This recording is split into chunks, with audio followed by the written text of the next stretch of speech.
জীবনে চলার পথ। তো আগে মিমসটা দেখে নিই, তারপরে এই মিমসে তোমাদের করা সেই মূল্যবান মন্তব্যগুলো করবো। তো চলো ভিডিওটা শুরু করা যাক।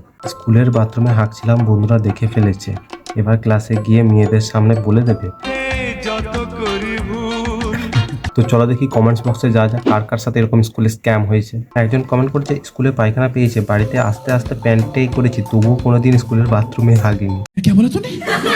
ভাইয়ের কন্ট্রোল তো আছে, বলতেই হবে। একজন কমেন্ট করছে, তারপর প্রসেনজিৎকে দেখলেই মুখে হাত দিয়ে হাসা মেয়েরা। না ভাই, কথাটা প্রসেনজিতের জন্য ছিল না, কথাটা আমাদের মতো স্টুডেন্টদের জন্যই ছিল।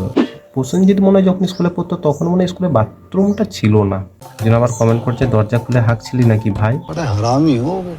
না ভাই, কিছু কিছু পোঁদে লাগা ভাই বন্ধু থাকে স্কুল লাইফে, তারাই ভাই এসব স্ক্যাম করে। একজন কমেন্ট করেছে, পোস্ট দেখে হাঁকা পাশে যাই একটু হেগে আসি। কি বলছিস তুই? হ্যাঁ ভাই, আগে হালকা হয়ে আসো তারপর কমেন্ট করবে। একজন কমেন্ট করেছে, আমাদের সময় ছিল না তাই পুকুর পাড়ে ছুটতাম। আচ্ছা।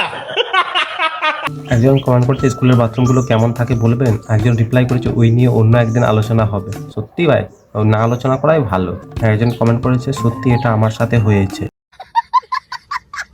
একজন কমেন্ট করেছে, হাঁকতে গিয়ে যখন দেখেন অলরেডি কেউ ওখানে হেগে রেখে গেছে। এটা ভাই বেশিরভাগই স্কুল বাথরুমগুলোতে স্ক্যাম হয়ে থাকে।